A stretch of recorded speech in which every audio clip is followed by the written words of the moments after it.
প্রায় ৪ বছর পর দলে ফিরেই মিরপুরে অস্ট্রেলিয়ার বিপক্ষে ব্যাটিংয়ে চমক দেখালেন মোসাদ্দেক হোসেন সৈকত। তার ক্যারিয়ার সেরা ব্যাটিং নৈপুণ্যে অজিদের বিপক্ষে ২৮৪ রানের দারুণ এক পুঁজি পায় বাংলাদেশ। সবশেষ ২০২২ সালে জিম্বাবুয়ের বিপক্ষে ওডিআই ম্যাচ খেলেছিলেন এই ডানহাতি অলরাউন্ডার। সে সময় ইনজুরি এবং ধারাবাহিক পারফরম্যান্সের অভাবে দল থেকে বাদ পড়েছিলেন।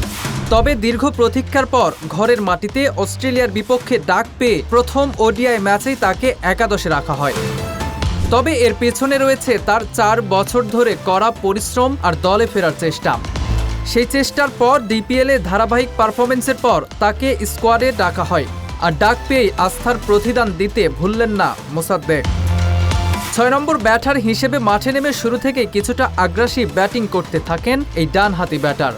তাওহিদ হৃদয়ের সঙ্গে ৭৫ রানের গুরুত্বপূর্ণ জুটি গড়ে দলকে এগিয়ে নিতে থাকেন। ৪৯ বলে পেয়ে যান ওডিআই ক্যারিয়ারের চতুর্থ 50 করার পর যেন আরও আগ্রাসী হয়ে ওঠেন তিনি। এক প্রান্তে যখন বাংলাদেশ একের পর এক উইকেট হারাচ্ছিল, তখন অপর প্রান্ত আগলে রেখে ব্যাটিং করছিলেন মোসাদ্দেক। শেষ দিকে তাসকিন আহমেদকে সাথে নিয়ে ৪৫ রানের জুটি গড়ে ৭০ বলে অপরাজিত ৮৬ রানের ক্যারিয়ার সেরা ইনিংস খেলেন তিনি। আর তার এই ইনিংসে ভর করে মিরপুরে অজিদের বিপক্ষে প্রথম ইনিংসে টাইগাররা ২৮৪ রানের এক দারুণ পুঁজি সংগ্রহ করে। ৩ ম্যাচ সিরিজের প্রথম ওয়ানডেতে ২৮৫ রানের টার্গেট নিয়ে ব্যাটিং করছে সফরকারী অস্ট্রেলিয়া।